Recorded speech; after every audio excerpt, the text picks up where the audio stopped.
네, 오늘 말씀은 데살로니가전서 2장 17절로 20절 말씀 봉독하겠습니다. 형제들아, 우리가 잠시 너희를 떠난 것은 얼굴이요 마음은 아니니 너희 얼굴 보기를 열정으로 더욱 힘썼노라. 그러므로 나 바울은 한 번, 두 번 너희에게 가고자 하였으나 사단이 우리를 막았도다. 우리의 소망이나 기쁨이나 자랑의 면류관이 무엇이냐? 그의 강림하실 때 우리 주 예수 앞에 너희가 아니냐? 너희는 우리의 영광이요 기쁨이니라. 아멘. 아멘. 자, 오늘 말씀은 주님의 강림하실 때 우리의 자랑, 이런 제목입니다. 주님이 다시 오신다는 말씀을 좀 성경에서는 좀 어려운 표현인데 강림이라고 표현을 합니다. 강림, 파루시아라는 단어인데 그냥 쉽게 번역하는 영어 표현으로 그냥 카밍입니다. 카밍.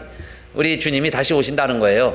그런데 12월 25일 우리가 성탄절로 알고 있는, 자, 2000년 전에 주님이 오셨는데 왜 그분이 또 오시냐? 그래서 다시 오실 때를 재림이다. 구분하자면 성탄절은 초림이고 처음이니까요. 두 번째 오신다, 재림, 이렇게 표현하는데, 자, 그 의미가 강림이라는 단어입니다. 데살로니가 전후서가 사실 쓴 목적이 바울이요 데살로니가 교우들에게 주님의 강림을 다시 확인시켜 주는 거였어요. 주님이 오신다는 이 믿음, 이 소식을 우리들이 잃지 말자, 잊지 말자 하는 뜻으로 기록을 한 겁니다. 그래서 데살로니가 전서만 읽어도요 이 강림이라는 단어가 6번 나옵니다. 벌써 우리가 1장 읽을 때 나왔어요. 1장 10절에 또 죽은 자들 가운데서 다시 살리신 그의 아들이 하늘로부터 강림하심을 기다린다고 말하니 이는 장래 노하심에서 우리를 건지시는 예수시니라.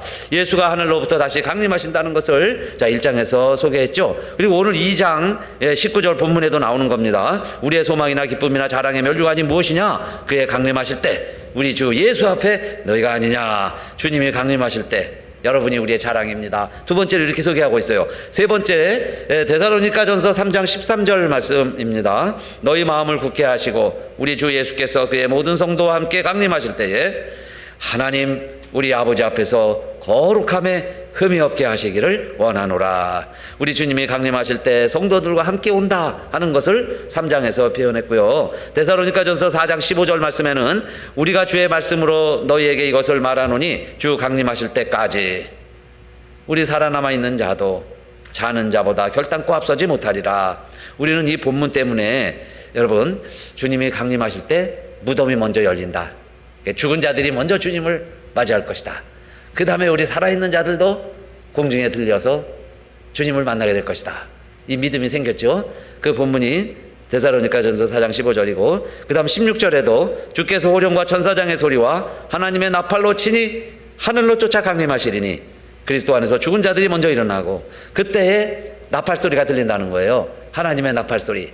그럴 때에 여러분 한 사람 한 사람 이름을 부르면서 우리의 이름은 벌써 생명대에 기록되어 있죠. 그러니까 우리의 이름이 불려질 거예요. 그럴 때 나팔 소리와 함께 우리가 공중에서 주님을 만나게 될 것이다. 그래서 데살로니가전서 5장 23절 말씀은요 평강의 하나님이 친히 너희로 온전히 거룩하게 하시고 또 너희 온 영과 혼과 몸이 우리 주 예수 그리스도 강림하실 때에 흠없게 보존되기를 원하노라.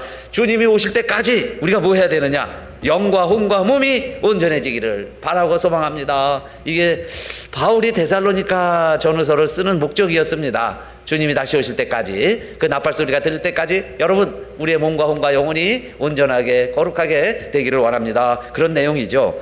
자, 그런데 이 내용을 쓰기 전에 바울이 전제로 하는 게 있습니다. 그렇게 우리가 주님이 강림하시는 것을 기다리지만 첫째로 우리가 애쓰고 힘쓰는 일들이 많이 있습니다. 이 세상 살면서 바라고 소원하는 일들이 많이 있죠. 그런데 그런 일들이 잘 이루어지면 좋겠는데 잘 안 이루어지는 일들이 많이 있어요. 사실 안 되는 일들이 더 많을 수도 있습니다.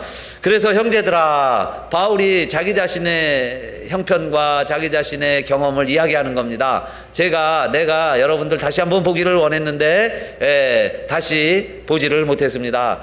그 말은 뭐겠어요? 내가 그렇게 힘쓰고 애써도 이루어지지 않는 일이 있군요. 이루어지지 않았습니다. 그 이야기죠. 17절 말씀에 형제들아 우리가 잠시 너희를 떠난 것은 얼굴이요 마음은 아니니.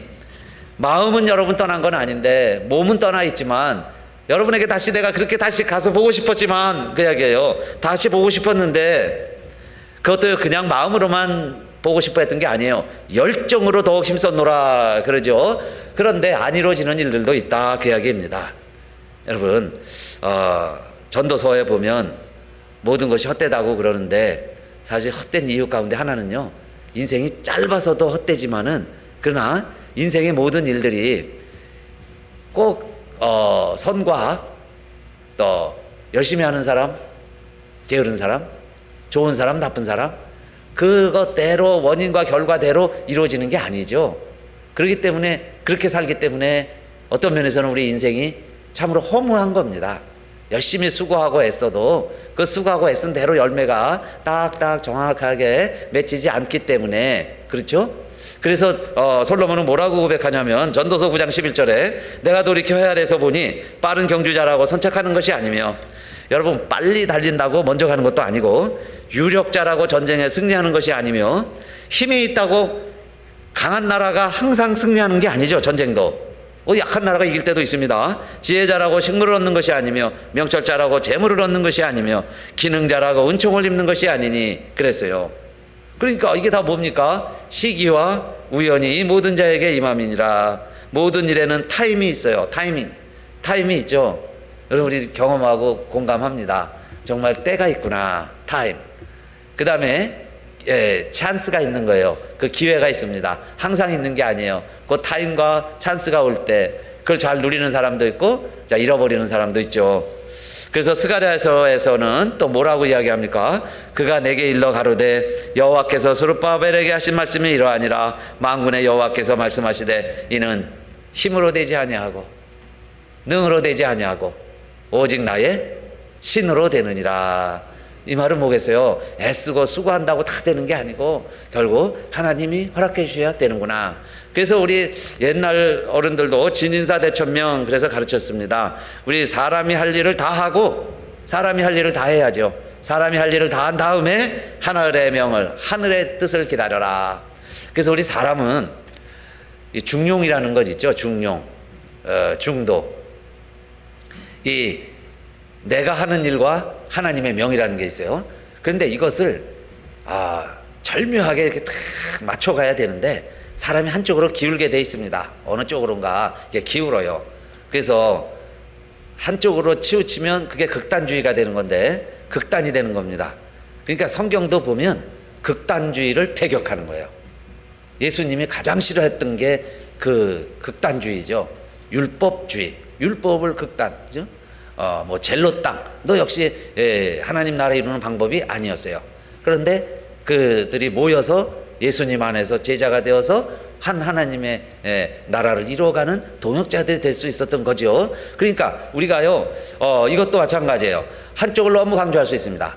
어떤 사람들은요 우리가 기도하고 바라면 하나님이 다 이루어 주시니까 사람은 아무 쓸모가 없습니다. 사람의 노력은 필요가 없다는 거예요.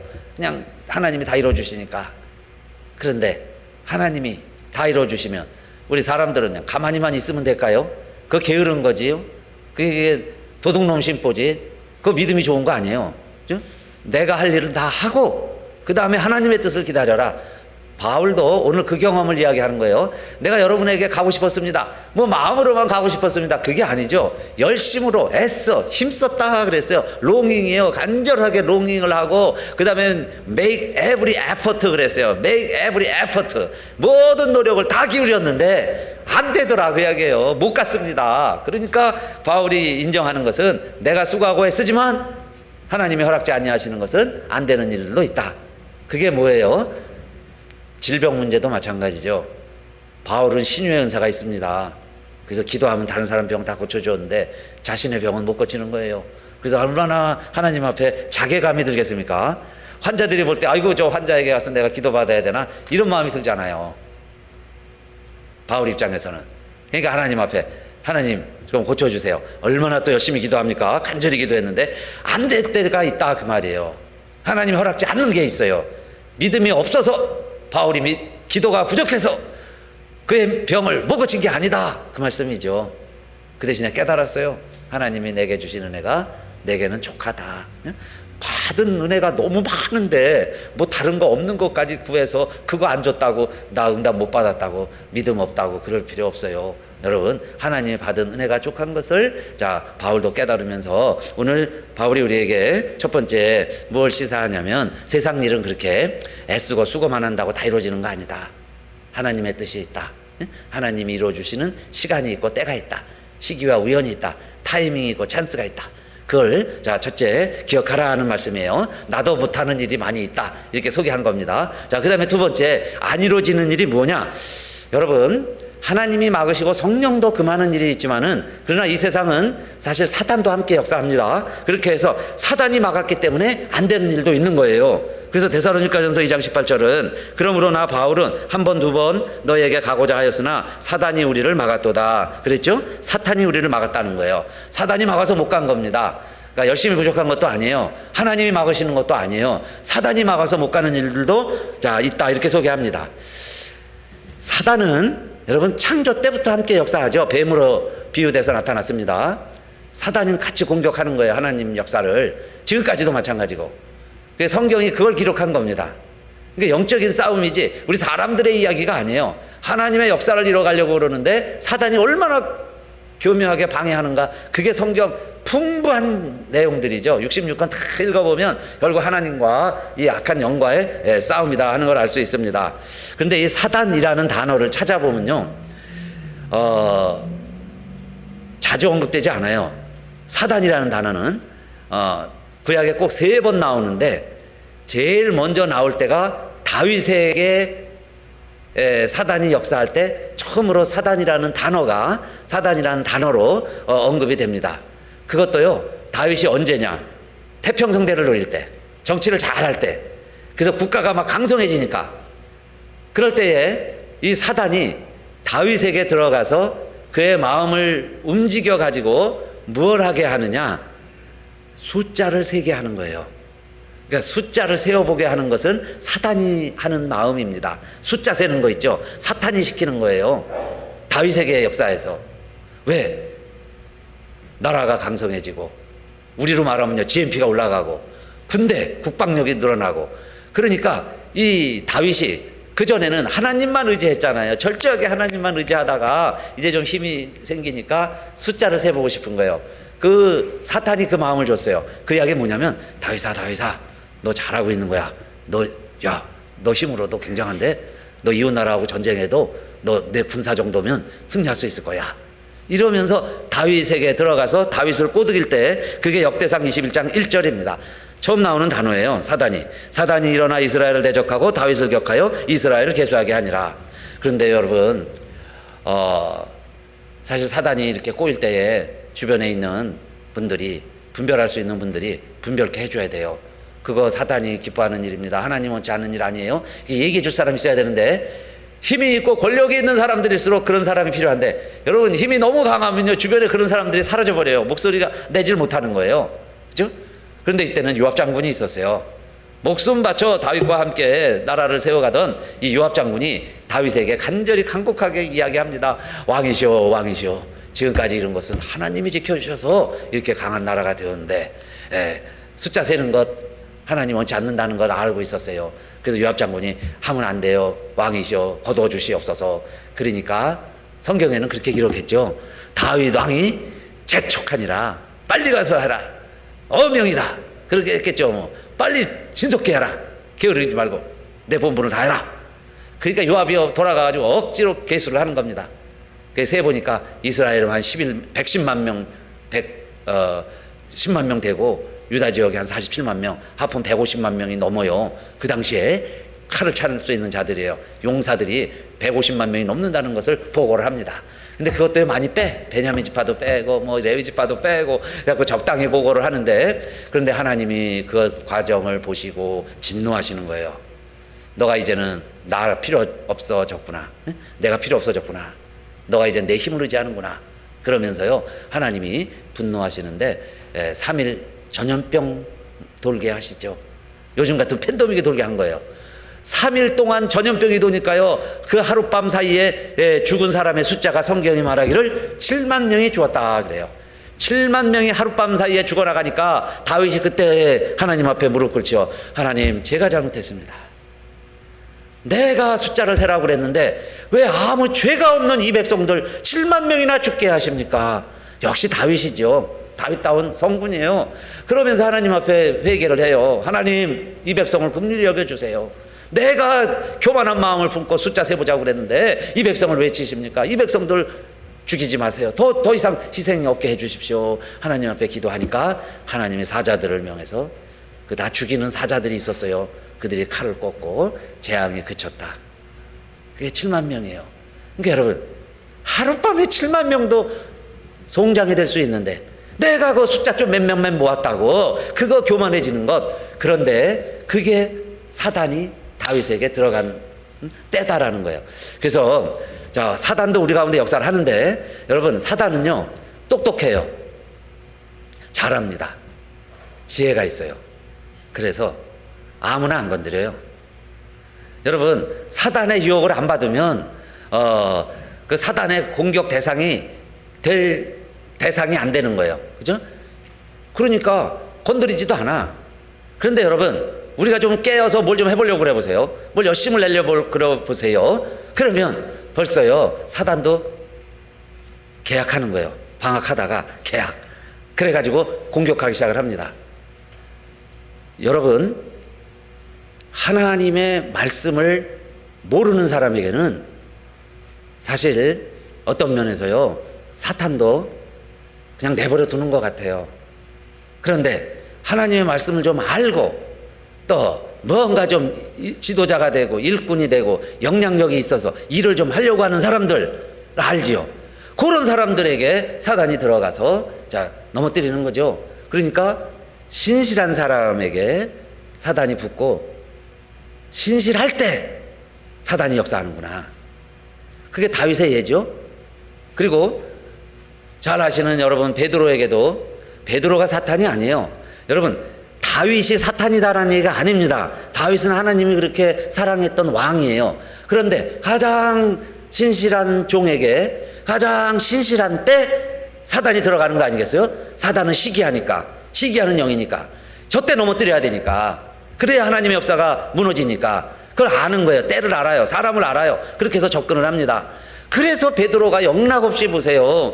예수님 돌아가시는 게 인류 구원의 역사를 이루는 큰 과업인데 그걸 제자의 양식을 가지고 제자의 감정만 가지고 사람의 생각만 하면서 예수님 돌아가시면 안 됩니다. 죽지 마세요. 십자가가 무슨 얘기입니까? 시시하게 그런 거 하지 말고 그냥 왕 되세요. 왕 됩시다. 이러는 거 아니에요. 그랬을 때 예수님은 그 말이 베드로가 하는 말이지만 베드로 속에 사탄이 들어가서 여러분 예수님이 공생애 하려고 그럴 때 그 마지막 방해 공작이죠. 마지막 방해 공작이 베드로를 통해서 십자가 못 지게 했던 거예요. 그런데 예수님이 간과하시고 알아보시고 예수님이 탁 보면 아시죠. 사단아 내뒤로 물러가라. 그 베드로 얘기가 아니죠. 베드로에게 사단이 들어가서 그렇게 역사하더라. 그러니까 사단은 우리 가운데도 또 우리가 신실한 사람, 응? 또 신실할 때 뭔가 믿음으로 살아보려고 그럴 때 꼭 사단이 와가지고요 그 사람 넘어뜨려야 되고 그때 넘어뜨리려고 하는구나. 그게 성경 이야기죠. 우리 예수님도 마찬가지예요. 여러분, 예수님도 30년은 우리와 똑같이 사셨습니다. 그런데 그때 30년 사실 때는 사탄도 방학이에요.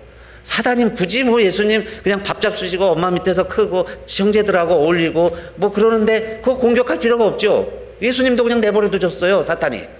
그런데 성령 능력 받고 세례 받고 하나님의 일 공생애 3년의 공생애 시작하려고 하니까 제일 먼저 찾아온 게 마귀가 제일 먼저 찾아오잖아요. 사단이 제일 먼저 알고 찾아오는 거예요. 왜? 지금 예수님이 가장 신령할 때 가장 중요한 일을 할 때거든.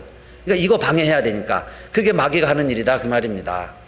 그래서 예수님 물리친 것이 오늘 우리들에게도 교훈이 되는 거죠. 그래서 이런 방법으로 예수님의 방법으로 오늘 교묘하게요 우리가 하는 일이 안 될 때 사단이 방해하는 일들이 많이 있습니다. 그럴 때요 첫째 돌이 떡이 되라는 거예요. 얼마나 잘합니까? 지금 금식 중인데 배고파 죽겠는데 배고픈 걸 알잖아요 예수님.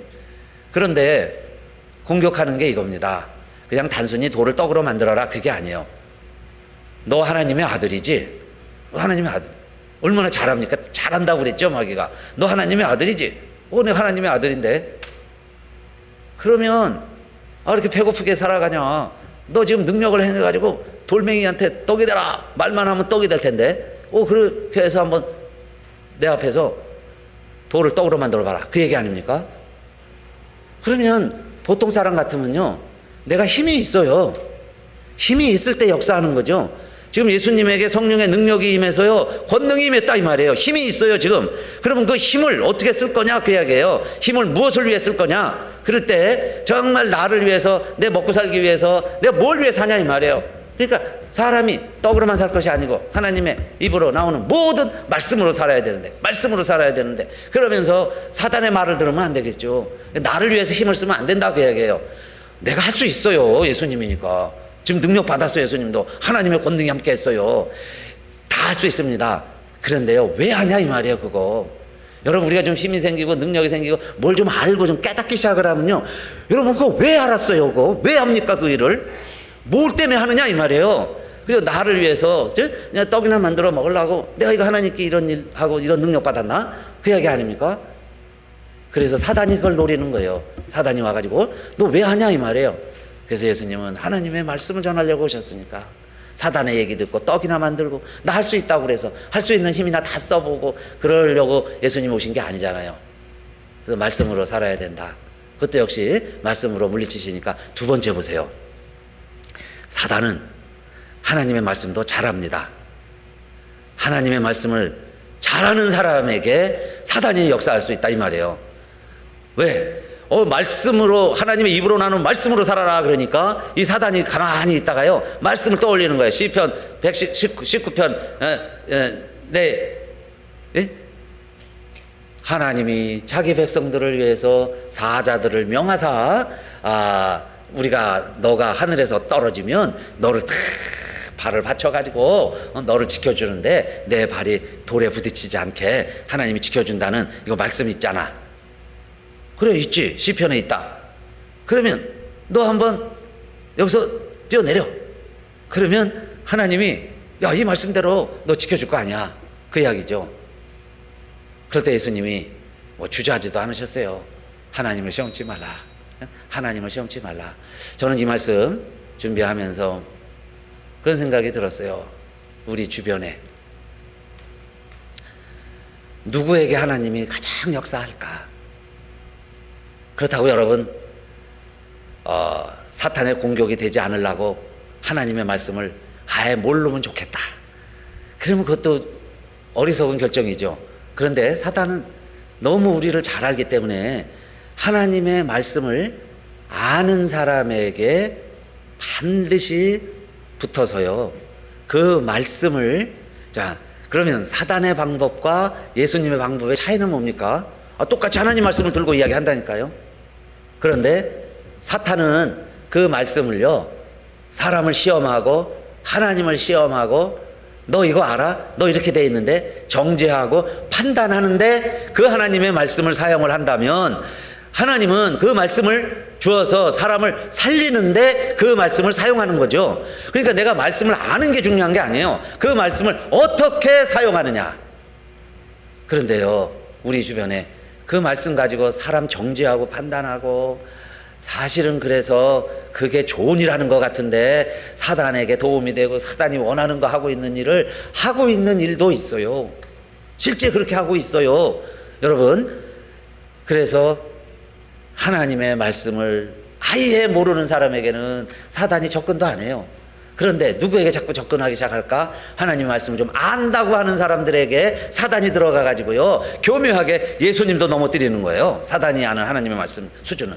그래서 예수님이 다른 이야기 안 했습니다.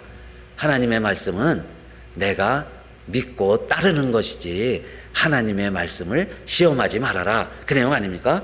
하나님의 말씀은 시험하는 게 아니야. 하나님의 말씀은 신뢰하는 거야. 주너의 하나님을 시험치 말아라.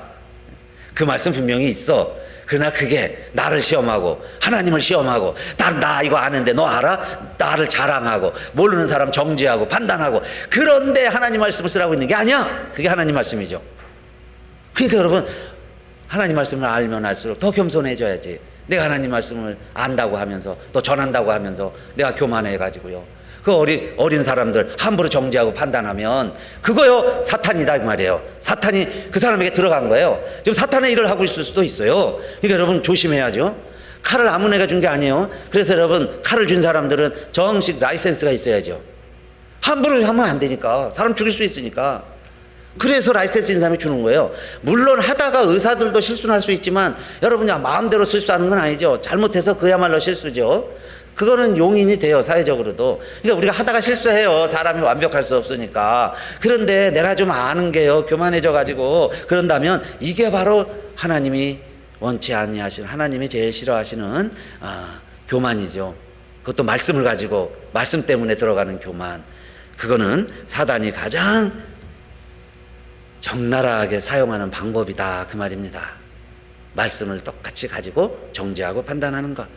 말씀을 아는 것이 중요한 게 아니라 그 말씀을 어떻게 사용하느냐 하는 것이 중요하다. 말씀을 나를 위해서 내 이익을 위해서 쓰는 게 아니고 여러분 말씀을 우리는 사람을 살리는 일에 복음을 전하는 일에 그 말씀을 사용하는 것이다. 그래서 우리가 하나님의 말씀은 시험하는 게 아니고 신뢰하는 것이다. 꼭 여러분 그래서 하나님의 말씀이 충만하면 충만할수록 우리가 더 겸손해져야 되는 거예요. 그래서요 많이 아는 사람들일수록 뭘 물어보면요 보통 그렇게 대답을 합니다. 그거는 누가 잘 알아요. 그거는 누가 전문가입니다. 많이 아는 사람들일수록 정말 최고의 학위까지 받은 사람들일수록요 함부로 답을 못해. 왜냐하면 그 분야의 전문가를 알아요. 그래서 그 일은 누구에게 잘합니다. 그분 누구에게 잘합니다 하지요. 그러나 죄송해요, 편함한 건 아닌데 그냥 초등학교 교사 선생님들은 국산사자, 음악미술, 체육 다 가르치는 거예요. 그죠? 다 배워줬어. 다 가르쳐. 다 내가 정답이에요. 물론 간단한 거야 정답이 있죠. 그런데 하나님의 말씀이 더 심오하고 어려울 때, 어려운 하나님의 말씀을 다룰 때 정말 우리가 더 많이 할수록 겸손해져서 그 부분은 누가 더 잘합니다. 나는 아직 이 부분밖에 모릅니다. 이 부분 이후에는 누가 더 알 수 있을 거예요. 이렇게 하면서 여러분 더 우리가 겸허한 마음으로 하나님의 말씀을 전해야죠. 그렇지 않으면 사단이 제일 좋아하는 밭이 되는 거예요. 사단의 밭이 될 수 있다. 예수님의 두 번째 시험의 교훈이고, 세 번째는 그래도 사단이 안 되니까요 마지막으로 이렇게 한 겁니다. 꼭대기에 올라가 가지고 한 번만 절해라. 그러면 내가 이 모든 것을 너에게 줄게. 이렇게 이야기했어요. 그랬더니 예수님이 주 너의 하나님만 섬기고 그분만 경배해라. 이것은요 결국 마지막에는 예배입니다. 예배. 우리가 누구에게 예배할 건가? 누구를 예배할 건가? 근데 내가 완전하지 못하잖아요. 모든 일에 내가 완전하지 못하니까 그 다음에 우리는 도움이 필요하죠. 그래서 도움을 요청하는 거예요. 하나님 이걸 도와주세요. 하나님 이거 이렇게 해결해 주세요 하고 도움을 요청하는 거죠. 사람이 부족하니까요. 그래서 내가 유한하니까, 다 모르니까, 그러면 자 우리는 누구에게 무릎을 꿇고 누구에게 도움을 청하고 누구의 뜻과 누구의 말씀을 쫓아갈 거냐 이겁니다. 그래서 사람은요 누군가를 믿고 의지하게 돼 있어요. 결국은 사람은 믿음의 존재입니다. 믿고 살아가는 거예요. 그러니까 선택을 하는 거예요. 누구를 믿을 건가? 그러면 누굴 믿을래요? 여러분 전능하신 창조주 하나님 아버지를 믿을 건가? 여러분 인간이 만든 피조물 우상을 섬길 것인가? 하나님의 말씀을 따라갈 것인가? 여러분요 미신을 따라갈 건가? 우상을 따라갈 건가? 여러분 무당의 이야기를 따라갈 것인가? 결국은 누구 어딘가에 순종을 해야 됩니다. 그럴 때 예수님의 마지막 시험은 잠깐 내가 한눈 팔고 잠깐 눈 감으면 이 부귀영화가 이 모든 것이 다 내 것이 될 수도 있는데 우리가 다 그런 유혹을 받을 수 있다 이 말이에요. 하나님 믿는 우리들에게. 하나님 잘 믿다가도 한 번 무릎 꿇으면 되는데 그럴 때 주너의 하나님만 예배하고 정말 우리가 하나님 말씀만 들으려고 그러고 내가 그분에게만 무릎 꿇을 수 있을까? 내가 다른 데는 정말 칼이 들어와도 무릎 안 꿇어. 그런데 하나님의 말씀이라고 그러면 내가 무릎 꿇을 수 있어. 정말 내가 그 믿음 지켜갈 수 있을까? 그런데 사단이 와서 자꾸 자꾸 우리를 유혹한다 그 말씀이에요. 그래서 한 번은 괜찮아, 한 번 무릎 꿇어도 돼, 다 그래, 사람들 다 그렇게 살아가는 거야, 이러면서 우리들로 하여금 한 번 무릎 꿇게 할 때 그게 여러분 교묘하게 들리기도 하고 화려하게 들릴 수도 있고 아름다운 목소리로도 들릴 수 있지만은 그게 결국은 사단의 소리다 그 말씀이에요. 사단의 소리다. 성령의 음성이 아닐 때는 뭐 어떻게 해야 되겠어요? 사단아 물러가라, 사탄아 물러가라. 예수님 방법이죠. 사단아 물러가라. 그렇게 얘기하니까 베드로도 더 이상 예수님을 그러지 마옵소서 못했고요. 지금 예수님도 사단아 물러가라, 하나님만 경배하라 했더니 사단이 물러가고, 그 다음에 더 이상 예수님을 사단이 방해하지 못하고 누가 나와서 도와줬더라 그래요. 누가 예수님을 도와줘요? 천사가 와서 수정들더라. 이제는 하는 일마다, 예수님이 하시는 일마다 천사를 보내서 하나님이 수정들게 했더라 그 이야기입니다. 자, 그래서 두 번째는 첫째는 우리가 하는 일이 다 되는 게 아니다 그랬죠. 안 되는 일이 있다. 그 다음에 두 번째는 사단이 막아서 안 되는 일이 있구나. 그런데 사단이 막는 일들은 보통 사람들에게는 역사 안 한다고 그랬어요. 사단은 똑똑하고 잘 알아요. 그래서 우리가 뭔가 좀 하려고 그러면, 성령 충만하면, 그죠? 뭘 하려고 할 때 사단이 끊임없이 우리에게 와서 유혹을 한다 그 말씀입니다. 그럼 우리가 언제까지 이 일을 가야 합니까? 그래서 세 번째 2장 19절입니다. 데살로니가전서. 우리의 소망이나 기쁨이나 자랑의 면류관이 무엇이냐? 그의 강림하실 때 우리 주 예수 앞에 너희가 아니냐. 주의 강림을 그래서 이야기하는 겁니다. 주님이 다시 오십니다. 주님이 다시 오실 때까지 그 말씀이에요. 그 말은 뭐겠어요? 주님이 다시 오시면 그 말입니다. 해결이 됩니다. 지금은 이해가 안 돼요. 왜 선한 사람이 핍박을 받고 고난을 당하고 악한 사람도 잘 되는 것 같고 이 세상 이치가 다 원인과 결과가 다 맞아떨어지고 그렇게 되냐? 그렇게 안 되는 것 다 많이 있잖아요. 그러면 우리 실제로 또 공중권세는 지금 누가 지고 있어요? 사단이 공중권세를 지고 있고, 성령이 우리 안에 계시지만 내가 성령 충만하면 이 공중권세도 이길 수 있지만 어느 때는 내가 한없이 약해지는 거예요. 그게 엘리야의 고백이고 베드로의 모습이죠. 도망다니던, 부인하고 도망다니는 베드로의 모습처럼 우리가요 한량없이 낮아질 수 있다 그 이야기입니다. 그러나 언제까지? 주님이 다시 오실 때까지. 주님 다시 오시면 여러분 모든 문제가 해결되는 줄 믿으시기를 축원합니다. 주님이 오셔야 해결될 일들이 또 많이 있을 거예요. 주님 오시기 전까지는 해결 안 될 일들이 많이 있어요. 실제로 많이 있어. 그러면 우리 믿는 사람들은 어떻게 살아가야 되겠어요? 이거 해결 안 된다고 뭐 좌절합니까? 그냥 기도하고 또 노력해야죠. 애써야 되는 겁니다. 애쓰고 노력하는 거예요. 이 세상이 하나님 나라 되도록. 그런데 안 돼요. 완벽하게 안 될 거예요. 언제 됩니까? 주님이 오셔야. 세상 사람들이 뭐 핵전쟁도 핵무기도 두려워하고 걱정하지만 사실은 핵전쟁으로 세상이 종말이 오는 게 아니고요. 주님이 오셔야 세상 끝날이 되는 것 믿으시기를 바랍니다. 그런데 주님이 오신다는 얘기는 세상 끝날이 아니라 다시 새롭게 시작하시는 새하늘과 새 땅이 펼쳐지는 날이에요. 그러니까 주님 오시는 날을 우리들이 사실은 사모하고 기다려야죠. 그래서 안 될 때마다 그런 마음이 드는 거예요. 야, 이렇게 사람 노력이 안 되는구나. 우리가 애쓰고 수고해도 안 되는구나. 그러면 누가 오셔야 돼요? 주님이 오셔야 되겠어요. 주님이 오셔야 됩니다. 그 이야기죠. 주님이 오셔야만 해결이 됩니다. 그 소망을 가지고 살아가다 보면 주님이 우리와 함께 하시면 그게 주님이 오시는 거예요. 그 주님이 오신다는 게 다시 육체의 모습으로 오시는 게 아니에요. 성령으로 오세요. 성령 충만할 때 우리가 다시 주님의 임재를 경험하는 거예요. 그래서 성령이 충만하면 하나님의 나라가 이루어지는 거예요. 하나님의 나라가 이루어지면서 현재 여기서도 우리가 하나님의 나라를 맛볼 수 있어요. 그 다음에 진짜 하나님의 나라는 언제 이루어진다? 여러분 새하늘과 새 땅은 언제 펼쳐질까? 주님이 다시 오실 때. 주님이 다시 오시면 새하늘과 새 땅이다. 그러면 주님이 오시기 전까지는 아직 모든 게 혼재해 있는 거예요. 사단의 역사도 있고 성령이 막는 일도 있고 하나님의 역사도 간혹 성공하고 또 하나님의 역사가 담대하게 성취되고 이루어지는 일도 있고 막 혼재해 있다 이겁니다. 섞여서 살아가는 이 세대 속에서 우리가 예수님이 하신 말씀 꼭 기억했으면 좋겠어요. 대제사장이 지금 신문을 할 때 예수님이 하신 말씀입니다. 마태복음 26장 64절 예수께서 가라사대 내가 말하였느니라. 너가 말했다 그 말이에요. 대제사장이 내가 하나님의 아들 그리스도냐? 내가 말했다. 그러나 내가 너희에게 이르노니 이후에 인자가 권능의 우편에 앉은 것과 하늘 구름을 타고 오는 것을 너희가 보리라. 지금 내가 그리스도인 것도 맞고 하나님 우편에도 앉아있고 그 다음에 다시 올 것이다. 그랬더니 참남하도다. 더 이상 들을 게 없다. 신성모독이죠. 그래서 죽이라고 죽이게까지 하게 되는 이유가 그 중에 하나가 주님이 다시 오시겠다는 약속이고요. 주님이 하늘로 승천하실 때 그때 옆에 있던 두 천사가 직접 보고 일러주죠. 너희들 하늘만 쳐다보고 있느냐? 이제 더 이상 하늘 쳐다보지 말아라. 너희가 본 그대로 우리 주님은 다시 오실 것입니다 라고 천사가 일러줬어요. 그게 사도행전 시작이죠. 1장 11절.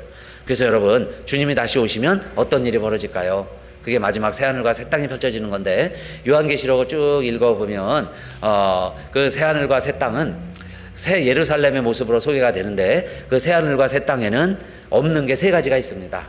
지금 우리들 가지고 있는 것 중에 이 세 가지가 없다는 거예요. 뭐가 없을까요? 주님이 오시면 이루어지는 새하늘과 새 땅에는 첫째, 성전이 없다. 성전이 없대요. 아무리 찾아봐도 성전이 없었어요. 그 다음에 두 번째는 비침이 없어요. 빛이라는 게 없다는 거예요. 해와 달이 필요가 없어요. 너무 밝은 세상이니까. 비침이 없고, 그 다음에 세 번째가 밤이 없다고 그랬어요. 밤이 없어요. 성문이죠. 예루살렘 성, 새 예루살렘을 봤는데 그 성문이 닫히질 않아요. 그것은 옛날 성이 있을 때 밤이면 닫았죠. 도적이나 외적이 쳐들어오니까 밤에는 닫고 아침에는 열어요. 그래서 국민들이 오고 가면서 백성들이 물건도 팔고 사고 할 수 있도록 성문을 열어놨어요. 그런데 새하늘과 새 땅에는 그 성문이 없더라. 아예 있을 필요가 없죠. 닫을 필요가 없으니까. 그건 뭘까요? 주님이 오셔서 이루어지는 새하늘과 새 땅에는 그 세 가지가 필요가 없으니까, 오늘 주님이 오시기 전에 주님 오실 때까지 이 길을 걸어가야 하는 우리들에게는 반드시 필요한 게 세 가지가 있다는 이야기죠. 그 세 가지가 뭡니까? 첫째가 성전이라는 얘기예요. 그래서 하나님의 교회가 이 땅에 왜 있습니까? 여러분요, 교회가 완벽한 게 아니라 주님이 오셔서 완벽한 새하늘과 새 땅을 이루어질 때까지 마치 대사관처럼 정거장처럼 중간 역할을 하는 게 교회구나. 그래서 여러분, 악한 사탄 마귀가 교회에 제일 많이 역사를 하고, 그래서 세상 뉴스에 보면 교회의 분란과 교회 소식이 제일 많고, 교회를 가장 힘들고 어렵게 하려고 하는 게 가장 악한 영들이죠. 그래서 교회가 주님이 오실 때까지 존재해야 되는 거예요. 주님 오실 때까지. 그래서 그때 주님이 오시면 교회가 있을 필요가 없어요. 그 다음에 주님이 오실 때까지 해가 그치지 아니하고 달이 변하지 않는다고 그랬어요. 계속해서 해가 뜨고 별이 지고 바다가 들어오고 나가고 이 일이 계속될 것이다. 그렇게 약속해 줬죠. 언제까지 그럽니까? 이 자연현상도 주님이 오실 때까지. 그런데 주님이 오시면요, 태양도 필요 없어요. 이게 다 빛이니까. 그런데 주님이 뭐라고 이야기하셨냐면은 너희가 세상의 빛이다 그랬죠. 세상에 필요 없으면 여러분, 우리들에게 주님이 왜 굳이 너희가 세상의 빛이다 그렇게 말씀하시겠어요? 너희가 교회의 빛이다 그 얘기도 아니에요. 너희는 세상에서 빛의 역할을 감당해라 그 말씀이에요. 그런데 주님 오시면 빛이 필요 없어요. 해보다도 더 찬란한 주님이 오시기 때문에. 그럼 주님이 오시기 전까지는 우리가 뭔가 빛이 돼줘야죠. 좀 해가 되어주고요, 밤에 달빛이 되어다주고, 저희들에게 별빛이 되어다주고, 그 세상을 비추는 빛의 역할을 누군가 하라는 겁니다. 그게 우리가 맡은 사명이에요. 주님 오실 때까지 그 일을 하고, 그 다음에 마지막엔 밤이 없다는 거예요. 세상에도 밤이 없고 우리의 인생에도 밤이 없는 삶, 그게 죽음이 없는 삶, 아픔이 없는 삶, 여러분 슬픔이 없는 삶이죠. 밤이란 상징적으로. 그래서 대적을 막을 문이 필요 없어요. 문 다 열어놓고 함께 사는 그 세상이 요한이 본 새하늘과 새 땅이었다 하는 겁니다. 그런데 그 아름다운 새 예루살렘을 신혼방처럼 마련해 놓고 거기에 누가 주인이 돼서 사냐 이 말이에요. 그곳에는 신랑 신부가 사는데, 신랑 신부가 살 새 예루살렘과 이 새하늘과 새 땅이 예수님이 어린 양인 신랑이시고 그 신랑의 신부가 있어야 되겠죠. 그 신부가 누구라는 거예요? 신부가 저와 여러분이다. 할렐루야. 그 아름다운 새 예루살렘을 만들어 놓고요, 거기에 살 사람이 누구냐? 저와 여러분이라는 거예요. 우리가 가서 살 나라라는 거예요. 그러니까 여러분, 주님이 다시 오신다 그러면 마음속에 뭐가 일어나야 돼요?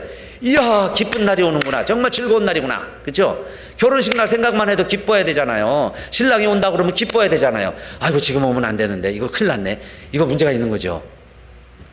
주님의 재림을 가르치면서요, 맨 심판, 뭐 저주, 뭐 대환란, 뭐 천년왕국 때 뭐 핍박이 있고, 그래서 휴거 안 되면 큰일 나고, 이러니까 사람들이요, 이 휴거와 이게 좋은 단어예요. 이 강림이라는 게 참 기독교의 제일 마지막 남은 축복인데, 아, 이거를 성도들이 도외시하고 멀리하게 됐어요.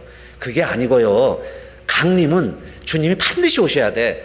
여러분, 일이 해결 안 되죠. 주님 오시면 해결돼. 그죠? 여러분, 우리 죽음 문제 해결하기 어렵잖아요. 주님 오시면 돼. 그 전에 우리가 죽으면 무덤 안에 있고, 무덤 안에 제일 먼저 우리 일어나는 사람들이 무덤 안에 있는 사람들이에요. 그래서 믿음 생활 잘하고 돌아가신 분들이 행복한 분들이죠. 행복한 죽음이에요. 복된 죽음이고. 그럼 우리가 그 소망을 가지고 살아가고 있는 우리들은 어떤 마음이 있어야 되느냐?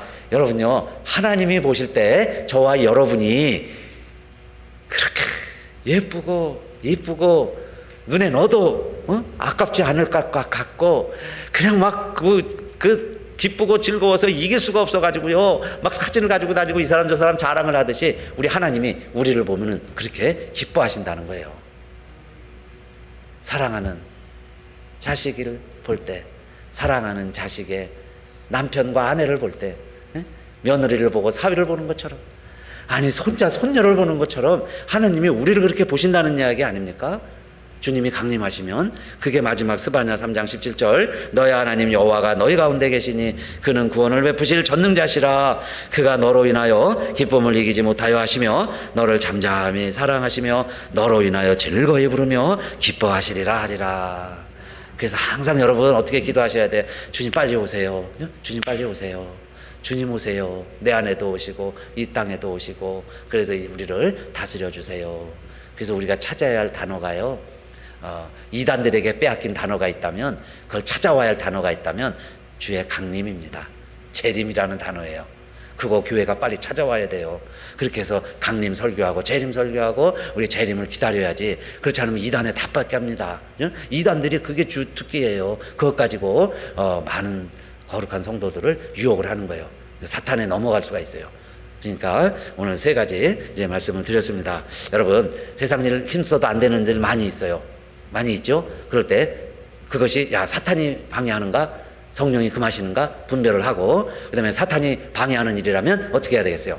아, 내가 그래도 하나님 쓸만한가 보다, 하나님의 일을 하려고 하니까 사탄이 이렇게 방해하는구나, 사탄아 물러가라 하면요, 말씀을 지키는 거예요. 말씀을 지킬 때 옥토가 됩니다. 길가에 씨가 뿌려졌다는 얘기가 뭐냐면요, 하나님의 말씀을 듣지만은 마귀가 그 말씀을 삼켜버리죠. 마귀가 그 말씀을 빼앗아가는 거예요. 그러니까 내가 말씀을 듣고 순종하면 옥토가 된다. 그 말이 뭐겠어요? 사단아 물러가라. 내가 이제 말씀만 순종해야죠. 말씀을 잘 순종할 때 옥토가 되는 거예요. 그렇게 해서 우리들이 믿음을 지키면, 예수 계명과 하나님의 말씀을 잘 지킨 자들은 마지막에 하나님이 이렇게 보고 기뻐하신다는 거예요. 그래서 혼인잔치로, 예수님의 첫 번째 기적도 가나의 혼인잔치, 마지막 요한계시록에서 새하늘과 새 땅이 펼쳐질 때도 어린 양의 혼인잔치. 혼인잔치라는 게 뭐예요? 기쁜 날이다. 혼인은 기쁨이다. 그래서 우리가 예수 믿고 기쁘고 즐거워하고, 여러분요, 주님 다시 오신다, 기쁘고 즐겁고 빨리 오세요, 어서 오세요, 그게 우리의 마음의 고백이 될 때 하나님을 얼마나 기쁘시게 해드리는 성도들이냐, 그 말씀이에요. 오늘도 하나님의 큰 기쁨이 되셨으니 그 기쁨의 비침을 받고, 여러분 오늘도요, 근심 걱정 주님께 맡기시고 감사하면서 기뻐하세요. 기뻐하면서 사시기를 주님의 이름으로 축복합니다. 우리 다 같이 일어나셔서 우리의 이름이 불려지고 우리도 공중에서 주님 만날 때까지 우리 찬양하겠습니다.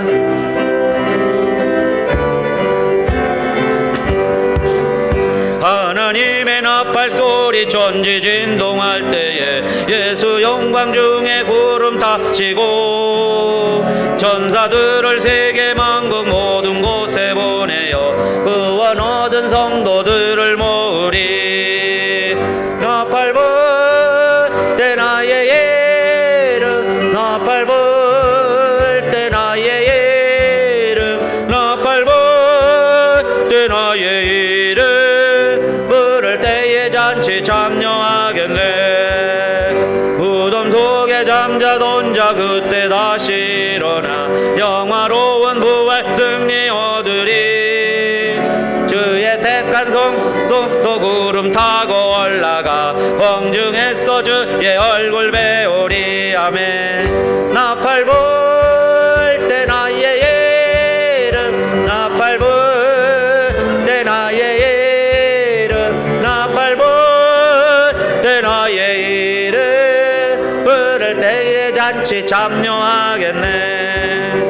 주님 다시 오실 날을 우리 알 수 없으니 항상 기도하고 깨어 있어서 기쁨으로 보좌 앞에 우리 나가서도록 그때까지 참고 기다리겠네. 아멘. 나팔 불 때 나의 이름, 나팔 불 때 나의 이름, 나팔 불 때 나의 이름 부를 때에 잔치 참여하겠네.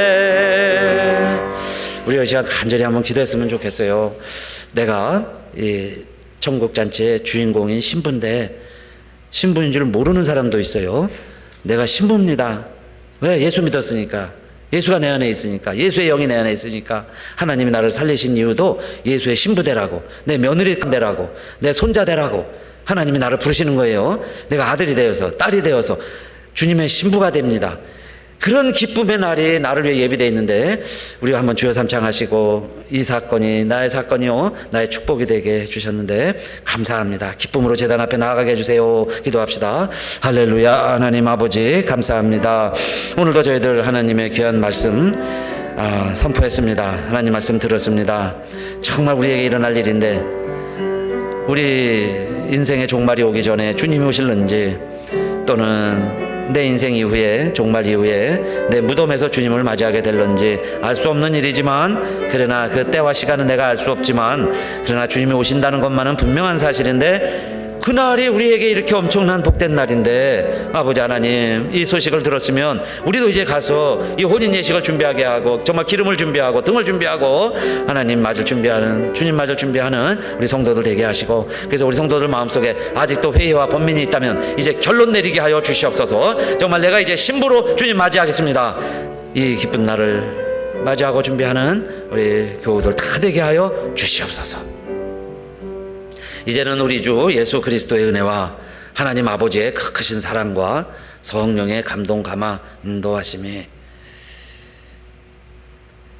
바울도 그렇게 가기를 원했지만 애쓰고 수고했지만 다시 두 번 데살로니가에 못 간 것처럼 그러나 주님이 오시면 모든 일들이 다 해결되는 줄 알고 바울은 주님이 오실 때 여러분이 나의 자랑이고 나의 기쁨이고 우리의 면류관입니다 라면서 믿음 생활하는 교우들을 그렇게 기뻐했던 것처럼 보고 즐거워했던 것처럼 하나님의 마음으로 주님이 강림하실 때 만날 것을 그렇게 기뻐했던 것처럼 오늘 우리들도 주님 재림하시면 모든 문제가 해결되고 거기는 밤도 없고 해도 필요 없고 성전도 필요 없는 그 아름다운 세상을 우리가 유업으로 받고 꿈을 꾸며 살아가는 하나님의 자녀들 머리머리 위에 우리 교회 위에 이 땅에 그날을 기대하며 주님 도래를 바라보는 많은 백성들 위해 이제로부터 영원히 함께 하시기를 간절히 축원하옵나이다. 감사합니다.